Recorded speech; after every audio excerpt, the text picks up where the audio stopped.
প্রতিদিন মাঝরাতে আমার নূতন বিয়ে হওয়া ছেলে এবং ছেলের বউ হাত ধরে বাড়ি থেকে বেরিয়ে যেত।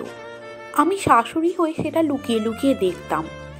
এর কারণ কি আমি কিছুই বুঝতে পারছিলাম না, কিন্তু প্রতিদিন ওদের আমি বাইরে বেরিয়ে যেতে দেখতাম।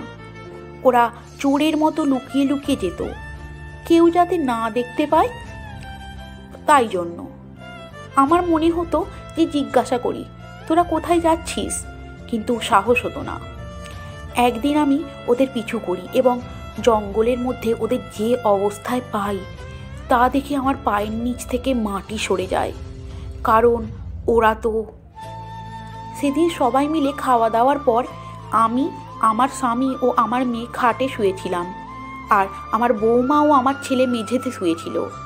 মাঝখান দিয়ে শুধু হালকা পাতলা একটা কাপড় দেওয়া ছিল, কিন্তু তা দিয়ে সবই দেখা যায়। সেদিন প্রথম দেখলাম মাঝরাতে দুজনে উঠে চোরের মতো পা টিপে টিপে কোথাও যাচ্ছে। প্রথমে ভেবেছিলাম বৌমা টয়লেট যাচ্ছে, তাই খোকা হয়তো সঙ্গে যাচ্ছে, কিন্তু যখন 2 ঘন্টা পরেও ওরা ফিরল না, তখন বুঝলাম ওরা অন্য কোথাও ছিল। আসলে আমরা খুব গরিব, একটা ঘর আর একটা ছোট্ট রান্নাঘর ছাড়া নড়বার একটুও জায়গা নেই। তার মধ্যে মেয়েটা শ্বশুরবাড়ি ছেড়ে এখানেই রয়েছে। জামাই অনেকবার আনতে এসেছে, কিন্তু যায়নি। আমাদের যদি আর একটুও জায়গা থাকতো তাহলে উঠে গিয়ে অন্তত বাঁশের মাচা করে তাতে থাকতাম, কিন্তু দুর্ভাগ্য সেটাও নেই। আমার স্বামী পেশায় ভ্যান চালক, ছেলে অটো চালক। ছেলে আমার খুব পরিশ্রমী এবং সৎ। ও যথাসাধ্য চেষ্টা করছে ভালো করে সংসার চালানোর, এবং আমরা যাতে অন্য কোনো ভাড়া বাড়িতে চলে যেতে পারি অথবা একটা বাড়ি কিনতে পারি তার জন্য। 10 দিন হলো বিয়ে হয়েছে আমার ছেলে সৌরভের। পাশের গ্রামেরই হতদরিদ্র এক পরিবারের মেয়ে সোনালির সাথে প্রেম করে পালিয়ে গিয়ে বিয়ে করেছে ওরা দুজনে। না হলে কেই বা দেবে এই ভিখারি পরিবারের মেয়ে। বৌমা সব কথাই শোনে, বাড়ির সব কাজও করে, কিন্তু আমাদের গরিবের সংসারে অভাবের টানাপোড়েন লেগেই থাকে। তাই অনেক সময় অকারণেই আমার মুখ থেকে ওর জন্য কটু কথা বেরিয়ে যায়। আমার মেয়ে মিতালি 3 মাস হলো শ্বশুরবাড়ি থেকে চলে এসেছে এবং এখানে রয়েছে।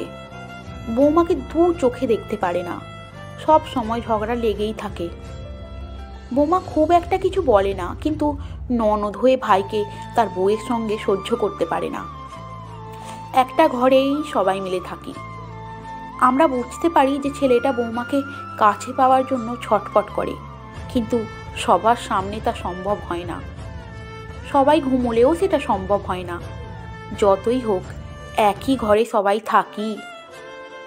এতই ছোট ঘর যে পাশ ফিরলে একটা বাসন পড়ে যাবে। একদিন মাঝরাতে ঘুমটা ভেঙে যায় আমার। চোখে পড়ল আমার ছেলে বৌমার গায়ে হাত বোলাচ্ছে, ঠোঁটে চুমু খাচ্ছে। তারপর দুজনে মিলে হাত ধরে কোথাও একটা বেরিয়ে গেল। তারপর 2 ঘন্টা ফেরেনি। ভেবেছিলাম টয়লেটে গেছে, কিন্তু টয়লেটে গেলে 2 ঘন্টা তো সময় লাগবে না। এইরকম দিনের পর দিন হতে লাগলো। প্রতিদিন মাঝরাতে চোরের মতো লুকিয়ে ওরা বাড়ি থেকে বেরিয়ে যেত। একটুও বুঝতে পারছিলাম না যে ওরা কোথায় যায়। না ঘুমিয়ে পড়ে থাকতাম ওরা কোথায় যায় দেখব বলে। একদিন পিছনে পিছনে যাচ্ছিলাম, কিন্তু অন্ধকারের মধ্যে ওরা কোথাও হারিয়ে গেল।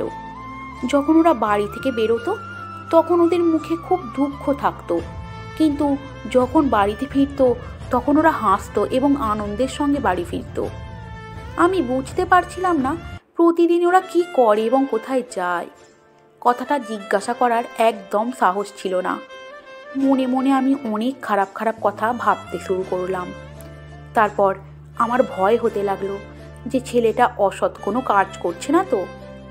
একবার ভাবলাম সোনালি কি অন্য কোনো নোংরা কাজ করছে টাকা ইনকামের জন্য, কিন্তু মনকে বোঝাতে পারলাম না। এই রকম আমার ছেলে বৌমা কখনোই করতে পারে না। আমাকে জানতেই হবে ওরা কোথায় যায় এবং কি করে। প্রতিদিনের মতোই একদিন রাতে আমি না ঘুমিয়ে জেগে ঘুমানোর ভান করছিলাম। 12:30 নাগাদ ওরা আবার লুকিয়ে লুকিয়ে চোরের মতো ঘর থেকে বেরিয়ে গেল। আমিও গেলাম পিছু পিছু। তারপর যা দেখলাম অবাক হয়ে গেলাম। আমার দু চোখ গড়িয়ে জল পড়তে লাগলো। আমাদের বাড়ির কিছুটা দূরেই ছিল একটা নদীর পাড়। নদীর পাড়েই ছিল আম বন। দেখলাম ওরা দুজনে প্রথমে গিয়ে নদীর পাড়ে বসলো। তারপর আম বনের ভিতরে গিয়ে একটা মোটা আম গাছের গোড়ায় ঠেস দিয়ে বসলো। সোনালি সৌরভের বুকে মাথা দিয়ে পরম তৃপ্তিতে শুয়ে পড়ল। সৌরভ সোনালিকে জড়িয়ে ধরে ঠায় বসে রইল। আমি বুঝতে পারছিলাম না ওরা এখানে কেন এসেছে এবং কি করছে। তারপর সৌরভ বলল, তুমি আমাকে ক্ষমা করো সোনালি, বিয়ের 10 দিন হয়ে গেল, এখনো পর্যন্ত তোমাকে আমি স্বামীর সুখ দিতে পারলাম না। তুমি বিশ্বাস করো, আমি খুব পরিশ্রম করছি, আর 2-1 মাসের মধ্যেই আমরা নূতন বড় বাড়িতে ভাড়া থাকবো। সেখানে আমাদের আলাদা রুম থাকবে, কেউ ডিস্টার্ব করার থাকবে না। আমি যখন খুশি এসে তোমায় জড়িয়ে ধরতে পারবো, যখন খুশি তোমায় ভালোবাসতে পারবো, সারা রাত আমি তোমায় ভালোবাসবো। এই বলে 2 চোখ গড়িয়ে জল পড়ল সৌরভের। এই দেখে সোনালিরও 2 চোখ গড়িয়ে জল পড়ল। সোনালি বলল, এসব তুমি কি বলছো গো? এই যে তুমি আমার সঙ্গে আছো, এটাই তো আমার সব থেকে বড় সুখ। আমি তো তোমায় ভালোবেসেছি, তোমার সব পরিস্থিতিতে আমি তোমার সঙ্গে থাকবো, কোনো অভিযোগ করব না, তোমায় কথা দিলাম।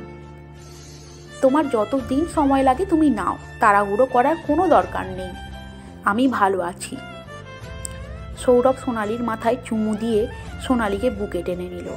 সৌরভ আরও বলল, সোনালি, আমি চাইলেই পারি এই নির্জন জায়গায় আমাদের শারীরিক দূরত্বটা একদম মিটিয়ে দিতে, কিন্তু আমি তা কোনো দিন করিনি এবং করবও না, কারণ আমরা স্বামী স্ত্রী। বাড়ির বাইরে কোনো খোলা জায়গায় কিছু করে আমাদের পবিত্র সম্পর্কটাকে নোংরা করতে চাইনি আমি। এখানে নিরিবিলিতে আমরা দুজন একটু গল্প করতে পারি, এই জন্যই প্রতিদিন তোমায় আমি এখানে নিয়ে আসি। তোমার অসুবিধা হয় না তো? সোনালি বলল, এসব কি বলছো তুমি? আমার তো খুব ভালো লাগে এখানে আসতে, তোমার সাথে মন খুলে কথা বলতে পারি। তুমি দুঃখ পেও না, একদিন আমাদের সব দুঃখ দূর হয়ে যাবে। আমি আর এসব কথা না সহ্য করতে পেরে কাঁদতে কাঁদতে বাড়ি আসলাম। নিজেকে বড় অপরাধী মনে হচ্ছিল। এতদিন আমি আমার অত বড় মেয়েকে প্রশ্রয় দিয়ে বাড়িতে রেখে দিয়েছি, তাতে সংসারে আরও গণ্ডগোল বেড়েছে। মা হয়ে আমি আমার ছেলে বউকে কি একটু শান্তি দিতে পারবো না? সত্যিই তো, আমি তো কখনোই ভেবে দেখিনি যে ওদের কতটা কষ্ট করে থাকতে হয়। ওরা তো একটা দিনও একা থাকতে পায়নি। মা হয়ে এই অন্যায় আমি আর ওদের সঙ্গে করতে পারবো না, তাই আমি মিতালিকে বাড়ি পাঠাবো। পরের দিন জামাইকে ডেকে মিতালিকে জোর করে শ্বশুরবাড়ি পাঠিয়ে দিলাম। জামাইকে বললাম, এই কাজ আমায় অনেকদিন আগেই করা উচিত ছিল, কিন্তু আমার দেরি হয়ে গেল, তুমি কিছু মনে করো না বাবা। জামাই আমার খুব ভালো মানুষ, সে সব শুনে বলল, না না মা, ও কথা বলবেন না, স্বামী স্ত্রীর মধ্যে তো ঝামেলা হতেই পারে, আপনি কিছু চিন্তা করবেন না, মিতালি ভালো থাকবে। রাগ হলেও মিতালি বাড়ি যেতে বাধ্য হলো। তারপর ঘরে এসে টিনের ট্যাঙ্কির মধ্যে অনেক কিছু খুঁজে একটা সোনার কানের বার করলাম। এটাই আমার শেষ সম্বল, কিন্তু ভগবান যদি চায় এই সম্বল আমার আবার ফিরে আসবে। কিন্তু আমার ছেলে বউয়ের সুখের থেকে এই সোনার কানের দুলের মূল্য একদম বেশি নয়।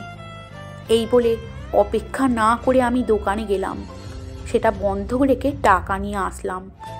পাশের 2টো বাড়ি পরে একটা ঘর ভাড়ায় পেলাম, 3 মাসের টাকা অগ্রিম দিয়ে দিলাম। এখন থেকে আমি আর আমার স্বামী ওখানেই থাকবো, যতদিন না আমাদের ছেলে সৌরভ নূতন বাড়িতে আমাদের নিয়ে যাচ্ছে।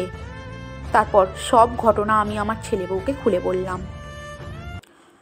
তোর দায়িত্ব বাবা সৌরভ, তুই কানের দুল ফিরিয়ে আনবি আর আমাদের ভালো ঘরে নিয়ে যাবি বাবা।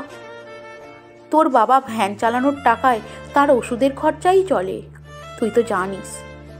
বৌমা দাঁড়িয়ে দাঁড়িয়ে কাঁদতে লাগলো। সৌরভ আমার পা ধরে বলল, মা, আমি তোমায় কথা দিচ্ছি, তোমার কথা আমি রাখবো। সেই ঘটনার পর থেকে 4 মাস কেটে গেছে। এখন 2 মাস আমরা বড় ভাড়া বাড়িতে থাকি।